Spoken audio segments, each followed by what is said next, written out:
चलिए आज स्टार्ट करते हैं यूनिट 2 डिफरेंशियल कैलकुलस 1। अब इस वाली यूनिट को करने से पहले हमें कुछ nth डेरिवेटिव करने पड़ते हैं। तो वो जो हमारे डेरिवेटिव्स हैं, इसका मतलब क्या है nth का मतलब जो n टर्म्स तक जो हमारे डेरिवेटिव जा रहे हैं, जैसे कि हमारा डेरिवेटिव होता है साइन का कोस एक्स। तो ऐसे ही हमारे nth डेरिवेटिव मतलब कि जो साइन की n टर्म्स की वैल्यू है, तो वो उसका डेरिवेटिव क्या होगा, तो वही निकालना है इस चैप्टर में हमें nth डेरिवेटिव। तो उसके लिए यहाँ पर कुछ फॉर्मूले हैं। ये रहा, जैसे ए एक्स प्लस बी का फॉर्मूला दे रखा है इसमें, जब बी की पावर m तक जा रही है, जब ए एक्स प्लस बी की होल पावर m तक जा रही है, तो उसका डेरिवेटिव निकालना, उसका nth डेरिवेटिव मतलब कि n टाइम्स तक उसका डेरिवेटिव निकालना। तो वही है इसमें कि ए एक्स प्लस बी की होल पावर m का nth डेरिवेटिव। तो ऐसे ही यहाँ पर है कि ए एक्स प्लस बी का होल इन्वर्स का क्या है nth डेरिवेटिव निकालना है। तो ऐसे ही इसमें है e की पावर ए एक्स प्लस बी का nth डेरिवेटिव। तो इन सब में हमें कुछ ऐसा करना है कि nth डेरिवेटिव निकल जाए। तो इनके यहाँ पर कुछ फॉर्मूले दे रखे हैं, जैसे इसका फॉर्मूला ये हो गया, इसका फॉर्मूला ये दे रखा है। तो ऐसे ही बहुत सारे फॉर्मूले दे रखे हैं हमें। ये सब फॉर्मूले हमारे बहुत काम आएंगे, इन्हें हमें याद करना पड़ेगा। देखिए ये भी है, जब nth डेरिवेटिव है किसका, log x का। देखिए और भी फॉर्मूले हैं, ये 10 फॉर्मूलेज हैं मेन इंपॉर्टेंट जो हैं, इनमें से ज़्यादातर क्वेश्चन पूछा जाता है। अब देखिए ये जो d की पावर n है, अब इसका मतलब होता है nth डेरिवेटिव। तो इसको लिखते कैसे हैं, आपने देखा होगा कि जो d अपॉन डी एक्स होता है वो डेरिवेटिव की फॉर्म होती है। तो d अपॉन डी एक्स का n टाइम डेरिवेशन करना, तो उसे कहते हैं dn, और nth डेरिवेटिव भी वही होता है। तो यही है हमारा nth डेरिवेटिव। अब इसके बारे में पढ़ते हैं, एक क्वेश्चन करते हुए पढ़ेंगे इनके बारे में। लेकिन ये फॉर्मूले जो है बहुत इंपॉर्टेंट है, इनको याद ही करना पड़ेगा। अगर इन्हें याद कर लेंगे तो हमारे क्वेश्चंस आसानी से सॉल्व हो जाएंगे। देखिए जो हमारे क्वेश्चंस आएंगे वो इन्हीं फॉर्मूलेस के ऊपर बेस्ड होंगे। अब देखिए हमारे पास एक क्वेश्चन है, find the nth differential coefficient of cos 4x। मतलब कि कोस की पावर जो है 4 है और यहाँ पर क्या है x। तो हमें कोस की पावर 4x का क्या निकालना है, nth डिफरेंशियल कोफिशिएंट निकालना है। अब उसे कैसे निकालेंगे हम, पहले जो हमने फॉर्मूले पढ़े थे एक बार उन्हें देख लेते हैं दोबारा। देखिए इनमें जो कोस का फॉर्मूला है, ये भी कोस का नहीं है, ये भी कोस का कोई फॉर्मूला नहीं है, ये भी कोस का कोई फॉर्मूला नहीं है, ये भी नहीं है। ये देखिए ये भी log x का फॉर्मूला है, ये भी log x का फॉर्मूला है, और ये साइन का है और ये कोस का है। लेकिन हमारे जो क्वेश्चन के अकॉर्डिंग ये फॉर्मूले से मैच नहीं हो रहे, क्योंकि वहाँ पे स्क्वायर आ रहा था कोस के ऊपर, यहाँ पर क्या है, ये कोस एक्स का ही फॉर्मूला है, ये कोस ए एक्स प्लस बी का फॉर्मूला है, लेकिन यहाँ पे स्क्वायर नहीं आ रहा है। तो ये फॉर्मूला काम नहीं करेगा nth डेरिवेटिव के ऊपर। ऐसे देख लीजिए यहाँ पर भी कोई ऐसा कोस का फॉर्मूला है नहीं, ऐसे ही यहाँ पर भी कोई कोस का फॉर्मूला है नहीं जिसके ऊपर स्क्वायर आ रहा हो। तो ऐसा यहाँ पे हमें कोई फॉर्मूला नहीं मिला, तो हमें पहले इसको सोल्व करना पड़ेगा। तो देखिए हमारे पास ये टर्म दे रखी है कोस की पावर 4x, तो हमें इसको पहले थोड़ा सोल्व करना पड़ेगा ताकि हमारा फॉर्मूला मिल जाए आगे। तो हम इसको पहले एक्सपेंड करेंगे इसे कोस स्क्वायर एक्स को, नहीं सॉरी, हमें पता है कि we know that x cos square x is equal to क्या होता है, 1 प्लस कोस 2x अपॉन 2, इसका होल ब्रैकेट में अपॉन 2। ये हमारा एक फॉर्मूला होता है, ये कोस स्क्वायर एक्स का ये फॉर्मूला है। और जैसे ही वाई क्या है, वाई देख सकते हैं अब वाई हमने इसको मान लिया है इक्वेशन को, वाई जो हमारी इक्वेशन दे रखी है, ये इक्वेशन मतलब कि जो हमारा क्वेश्चन दे रखा है ये कोस की पावर 4x। तो कोस की पावर 4x यहाँ पर दे रखा है हमें, तो हमने वाई के इक्वल मान लिया बस यहाँ पर, और कुछ नहीं करा है। और देखिए जब यहाँ पर आया कोस स्क्वायर एक्स का होल स्क्वायर कर दिया हमने यहाँ पे, क्यों, देखिए एक ही बात है, या तो कोस स्क्वायर एक्स का होल स्क्वायर लिख लो या तो कोस की पावर 4x लिख लो, क्योंकि 2 इंटू 2 मल्टीप्लाई कराएंगे तो 4 ही आएगा अंदर। तो अब इक्वल टू में क्या हो जाएगा, 1 प्लस कोस 2x अपॉन 2 का होल स्क्वायर।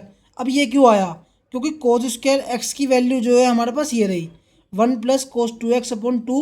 तो इसकी जो वैल्यू आएगी अंदर वाले की कोस स्क्वायर एक्स की, हमने इससे इसको रिप्लेस कर दिया डायरेक्ट, तो होल स्क्वायर इसका फॉर्मूला आ जाएगा ये। तो y इज इक्वल टू हमारी ये टर्म एक्सपेंड होकर आई, हमें इसको फर्दर एक्सपेंड करना पड़ेगा क्योंकि अभी हमारी प्रॉब्लम सोल्व नहीं हुई। तो हमने y को क्या करना पड़ा। अब देखिए मैं दोबारा फॉर्मूला दिखाता हूँ एक बार आपको। देखिए इसमें ये वाला कोस का फॉर्मूला यूज़ होगा। जब एंड में हम और फर्दर सोल्व करेंगे इसको तो ए एक्स प्लस बी की फॉर्म बन जाएगी, हम वहाँ पे उसको सोल्व करेंगे। अब देखिए यहाँ पर हमारा क्या रहा है, होल स्क्वायर में आ रहा है।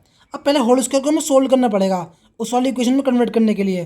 तो पहले इसको हमने सोल्व करा, हमने दोनों तरफ स्क्वायर कर लिया। जैसे 1 प्लस कोस 2x का होल स्क्वायर कर लिया हमने, और जो अपन में 2 था उसका भी हमने होल स्क्वायर कर लिया। तो दोनों को हमने होल स्क्वायर कर लिया, और जब हमने इसके ऊपर वाला होल स्क्वायर खोला तो ए स्क्वायर प्लस 2ab, ये वाला 2ab और बी स्क्वायर। मैंने बी स्क्वायर पहले लिख दिया है तो कोई बात नहीं, लेकिन फॉर्मूला सेम ही है। देखिए अपॉन में क्या है, 2 2 जो 4 हो गया। तो ए स्क्वायर जो था 1 का होल स्क्वायर कितना हो गया, 1 ही आ गया। तो ऐसे ही कोस स्क्वायर 2x हो गया ये, और ये जो था 2ab, तो 2 ऑफ कोस 2x ये सेम ही रहेगा। तो एल्सो हमें जो cos square 2x is equal to 1 plus cos 4x upon 2। अब यहाँ पर देखिए ये एल्सो में कोस स्क्वायर 2x ये कैसे आया, ये फॉर्मूला कैसा आया। देखो जब हमने ऊपर सोल्व करा था इसको, ये कोई फॉर्मूला नहीं है, बस यहाँ पर इक्वेशन में निकल चुका है ये। तो कोस की पावर 4x क्या निकला था हमारा, ये 1 प्लस कोस स्क्वायर कोस 2x का होल स्क्वायर अपॉन में 2 स्क्वायर। अगर हम इसको कोस स्क्वायर x का होल स्क्वायर लिख लेंगे तो तब भी ये सेम रहेगा, है ना। और जो स्क्वायर है यहाँ पर भी स्क्वायर से स्क्वायर कट जाएगा, तो जो कोस स्क्वायर एक्स की वैल्यू निकलेगी मैं आपको दिखाता हूँ। देखिए जैसे कि ये कोस की पावर 4x है। अब कोस की पावर 4x यहाँ पर मैं कोस लिख लिया, स्क्वायर x कर लिया, इसका होल स्क्वायर कर लिया, तो तब भी एक ही बात है ना। कोस स्क्वायर x का होल स्क्वायर तब भी एक ही बात है। और यहाँ पर जो स्क्वायर आ रहा है, और हमने बाहर देखो होल स्क्वायर लगा रखा है, ये यहाँ पर जो है ये, और ये जो ये, अगर इसका होल स्क्वायर भी कर लेंगे, ये स्क्वायर हटा देंगे, ये वाले और ये वाले हटा देंगे, तो ये भी एक ही बात है कि 1 प्लस कोस 2x अपॉन 2 का होल स्क्वायर कर लिया हमने। तो होल स्क्वायर से हमने होल स्क्वायर यहाँ से हटाया तो क्या बन गया, कोस स्क्वायर एक्स की वैल्यू निकल गई 1 प्लस कोस 2x अपॉन 2। तो वही यहाँ पर लिख रखा है हमने। तो कोस स्क्वायर एक्स ये रहा, देखो cos square 2x plus is equal to 1 plus cos 4x upon 2। तो यही इसकी जो वैल्यू निकल गई ये वाली। अब इसको हमने इस वाली इक्वेशन पुट कर देना है। अब जो पुरानी हमने इक्वेशन है, ठीक है, इसमें पुट कर देंगे। तो y is equal to 1 upon में 1 प्लस कोस ऑफ 4x ये रहा, अपॉन में 2 plus 2 of cos x, same का सेम आज यहीं पर आ जाएगा। इसको हमने फर्दर यहाँ पर सोल्व करा है। तो अब देखिए अब y इज इक्वल टू क्या आ जाएगा हमारा। अब यहाँ पर हमने क्या करा है, इसका एलसीएम ले लिया। यहाँ पर 2 4 से 8 नीचे आ गया यहाँ पर, और जब आया तो ऊपर 2 हो जाएगा, और यहाँ पर कुछ नहीं था तो 1 प्लस 4x ऐसे ही आ जाएगा। यहाँ पर 2 की मल्टीप्लाई करा दी, 2 2 जा 4, जब एलसीएम लिया था तो फिर क्या हो जाएगा 4 कोस 2x, और y कितना हो जाएगा ये वाला 3/8। अब हमने इसको अब अकेले अकेले में तोड़ दिया है, हर एक को अकेले अकेले कर लिया है ताकि हम फॉर्मूले का यूज़ कर सकें। हमें हर एक क्वेश्चन में ऐसे ही करना है। पहले तो हमें फर्दर जब तक अगर क्वेश्चन में हमें फॉर्मूला नहीं मिल रहा है तो हमें जब तक सॉल्व करना ताकि हमें फॉर्मूला मिल जाए। वो तो हमें फॉर्मूला जैसे ही मिल जाए, मतलब कि जब भी हमें कंडीशन ऐसी लगे कि हमें फॉर्मूला मिल चुका है तो हमें उसको अकेले अकेले में हिस्से में तोड़ देना ताकि हम अच्छे से सोल्व कर सके। वरना तो ऐसे इस तरीके से सोल्व नहीं हो पाएगा कि हम खाली इसको ही सोल्व कर दें। अब बस हम क्या करेंगे, अब अकेले अकेले में इसको तोड़ देंगे। तो 2 + 1 कितना, तो 3 लिखा हमने ऊपर, और नीचे क्या हो गया 8 इसका आ गया, और कोस ऑफ 4x के अपॉन 8 लिख लिया, और 4/8 था तो 1/2 आ गया उसकी जगह पे क्रॉस करके, और कितना आ गया कोस 2x हो गया एज इट इज़। अब देखिए फॉर्मूला क्या लगेगा, फॉर्मूला इसमें ये लग जाएगा कोस ऑफ ax + b का, जैसे मैंने बताया था पहले भी कि ये वाला फॉर्मूला लगेगा, ठीक है। अब हमने इसी फॉर्मूला को लगाने के लिए इतना सब कुछ सोल्व करा है। बस हमने इसी फॉर्मूला को लगाने के लिए इतना सब कुछ सोल्व करा है। तो इसमें nth डेरिवेटिव किसका है, कोस ऑफ ax + b का। तो कोस ऑफ ax + b का nth डेरिवेटिव है a⁴n cos of ax + b + nπ/2। तो ये जो हो जाएगा इसका nth डेरिवेटिव हो जाएगा। तो हमारा जो yn है, अब yn यहाँ पर y था, हमने लिख लिया यहाँ पर वाई एन का मतलब है वाई का nth derivative with respect to x, क्योंकि सारी टर्म्स यहाँ पर एक्स की आ रही हैं तो विद रेस्पेक्ट टू एक्स कर रहे हैं हम। अगर ऊपर टर्म्स वाई होती या फिर कोई और सी टर्म्स होती तो हम उसके रेस्पेक्ट में इसको डेरिवेटिव करते। तो एन का मतलब अपने आप ही जो भी डेरिवेटिव होता है उससे रिप्लेस हो जाता है। कोई ऐसा नहीं है कि हम एन लिखेंगे यहाँ पर एक्स की, जब एक्स होगा तो एन लिखना है या फिर ऐसा कुछ नहीं है, हम हर बार एन लिखेंगे। बस कंडीशन क्या है कि हमें बस ये चेक करना है किसके रेस्पेक्ट में हो रहा है, हम एक्स के रेस्पेक्ट में कर रहे हैं, क्योंकि अगर वाई टर्म्स आ रही है वाई टर्म्स वहाँ पे कांस्टेंट बन जाएगी, एक्स के टर्म में डेरिवेटिव कर रहे हैं तो वाई टर्म वहाँ पे कांस्टेंट हो जाएगी। इस चीज़ का हमें ध्यान रखना है। लेकिन यहाँ पे सारी टर्म्स एक्स की हैं तो कोई दिक्कत वाली बात नहीं है।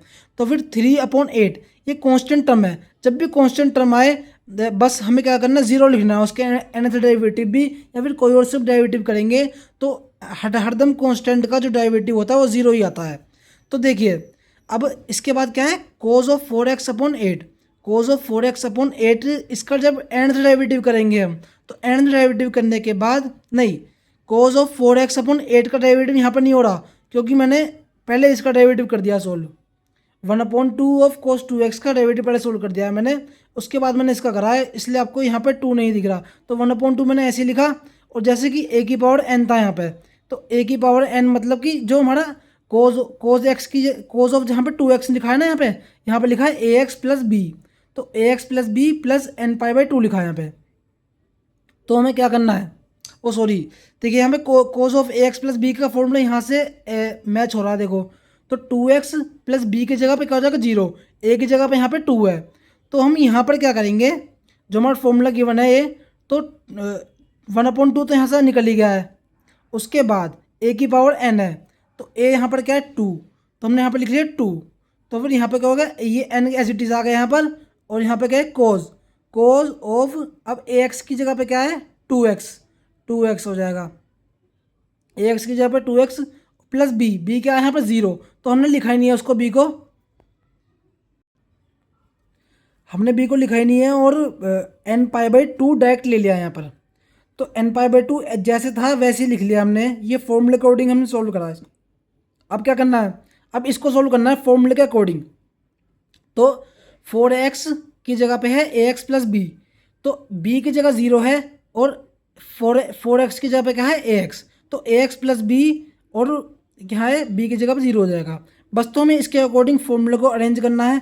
जैसे कि यहाँ पर देखिए 1/8 आया तो 1/8 पहले लिख लिया हमने से, और इंटू में क्या है, इंटू में a की पावर n, a की पावर n का मतलब क्या है, a है हमारा 4, तो यहाँ पर हमने लिखा 4, और n एज इट इज लिख लिया हमने n, और उसके बाद क्या है cause of 4x plus n π/2, यहाँ पर देखिए कोज ऑफ ax यहाँ पे 4x था, और b क्या था यहाँ पे 0, तो b 0 है, तो n π/2 डायरेक्ट लिख लिया।